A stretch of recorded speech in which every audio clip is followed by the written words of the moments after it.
Alright, this video here is a step-by-step procedure. We are going to conquer chemical equations, every single step of them. Okay? If you get this joke right here, you watch too much TV. 5 steps to conquering chemical equations. We're going to go through each one of them with an example. Okay? First, turn your reactants names into chemical formulas. Now, how do you do that? Write out each as an ion with its charge listed. Make sure you have all the correct ions, the elements versus the polyatomics.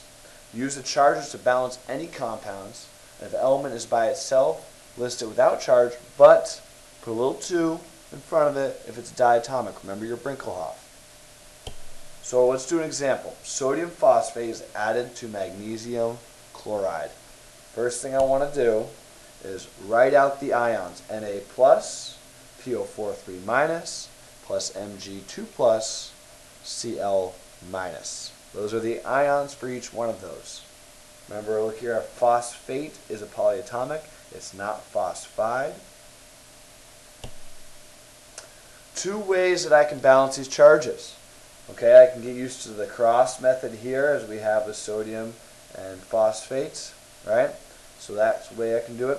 Or, if you're more comfortable seeing it visually this way, Mg has 2 pluses, chlorine has 1 minus, alright?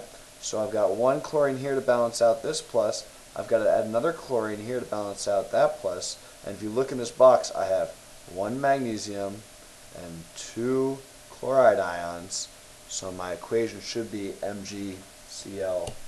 So look here, Na3PO4 with the cross, or MgCl2 balancing out the picture. Next step, write out the skeleton of the equation using your 5 different types of reactions. Use this to try and figure out what kind of reaction you have. Here are all the skeletons. Okay? Special note, remember, when I'm combusting, if I'm combusting a carbon, I'm always going to produce CO2. If I'm combusting a hydrogen, I'm always going to produce H2O. If I'm combusting a compound that has carbon and hydrogen, I'm going to produce both CO2 and H2O. So if I figure out the skeleton, on this one, if I look at this, my skeleton I can see is a double displacement, an AX plus BY. And if I look at my skeleton, I know the displacement's going to happen where this A and B are going to switch, and I'm going to end up with a BX plus AY. Third step, now that I know my skeleton, I'm going to predict my products with new chemical formulas. First thing with this, make sure you do the ions first. If we have Na3 here, you're not bringing Na3 over, you're bringing the sodium ion, just the Na+. So make sure you're writing it out just like in step 1, you're writing out the ions. Then we balance. We're still working in little numbers when we are balancing formulas. Okay, not the entire chemical equation, but we're balancing the chemical formula for the compound. So if I look here, I brought over the Na+, and I've got the Cl minus, not Cl2, but Cl minus, that's the ion. I've got magnesium 2 plus and my phosphate ion, which is PO4 3 minus. There is a trick to this one, which we're going to walk through right now to make sure we do that one properly. Okay, so I've got magnesium 2 plus and my phosphate 3 minus. First thing I want to do, visually you can see it this way. If I write out my magnesium with my 2 plus signs there, those are each 2 plus. So every magnesium in there, every magnesium brings 2 positive charges. Well, on this side, my phosphate ion, it's bringing its 3 negative charges. 1, 2, 3. So if I write this out, then I can go with the picture. Cancel out that charge. Cancel out that charge. Uh-oh. I've got a negative left. What do I do with this one? Well, I've got an idea. Let's add another magnesium here. If I've got a negative, let's add a positive. Okay? And that way, cancel out that one. Now all my negatives are gone. But, hey, I've got another positive. Maybe I know what to do now. Let's add another phosphate. All right, so I've added a negative. I've got an extra positive. Let's add some more negatives. And I continue doing this until I feel and I have proven that my charges are balanced. I've got 2 extra negatives here. I add a positive. And look at that. I am now a balanced compound. None of my charges are left. If I add up 1, 2, 3, 4, 5, 6 positives, I've got 1, 2, 3, 4, 5, 6 negatives. Total charge is 0. I'm happy. Now, how do we write this? I've got 3 magnesiums, so I'm going to do Mg and a 3. Okay, subscript 3.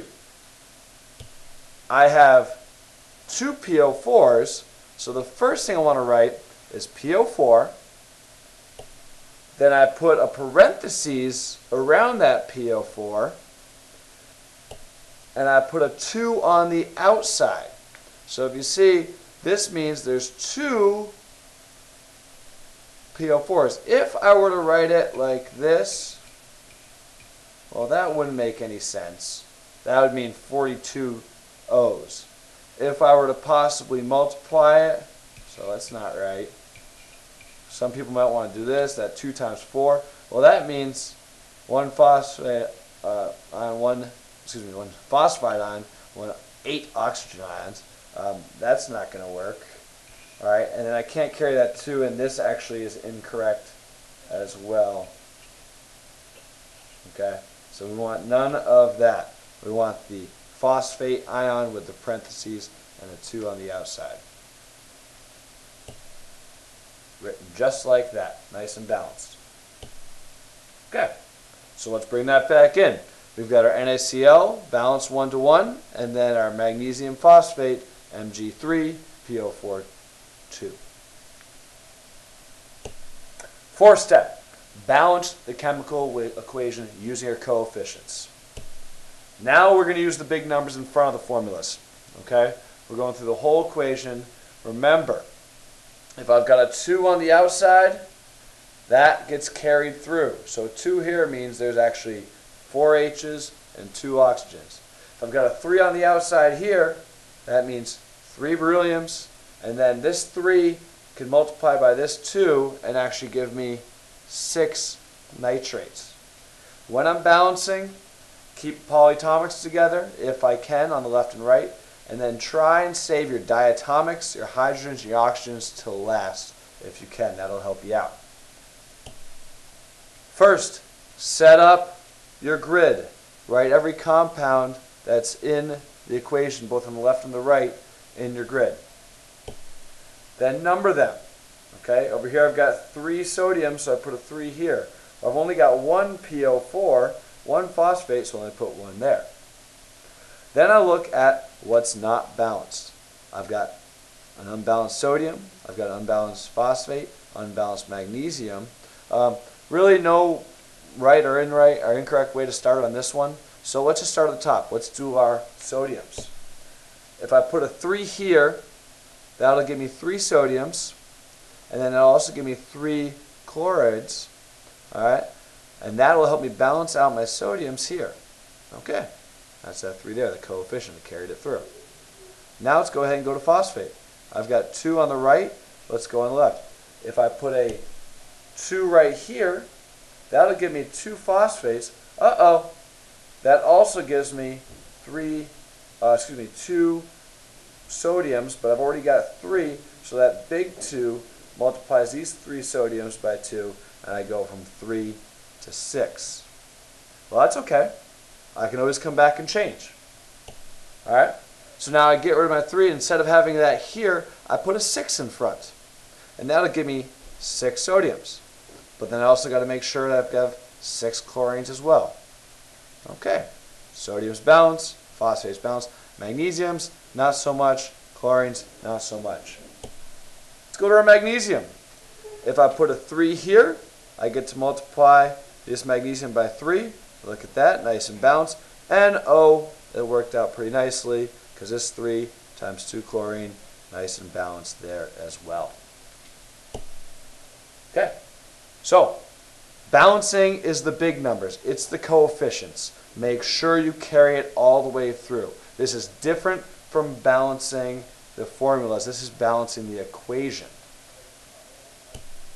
Last step, check to make sure the reaction will produce a product that can be observed.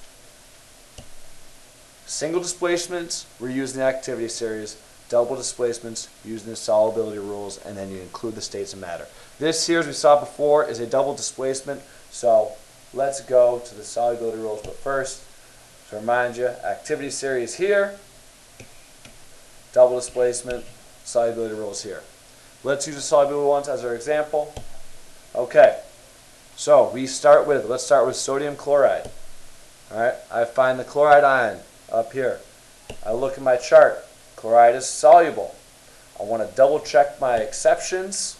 I see that sodium is not in my exceptions, so I know sodium chloride is aqueous. It is soluble. It is not a product. Let's go to my magnesium phosphate. Okay, I find my phosphate ion there. I look and I say, oh, if it's down here, that means it's insoluble. So right now I'm thinking solid, insoluble. I check my exceptions. I don't have ammonia, and then it's not in group 1, the alkali metals. So now I'm saying that magnesium phosphate is in fact insoluble. It is a solid, so I put a nice little S right here. And I have my full balanced equation with states of matter showing my precipitate here. There you go. That is the 5 steps to conquering chemical equations.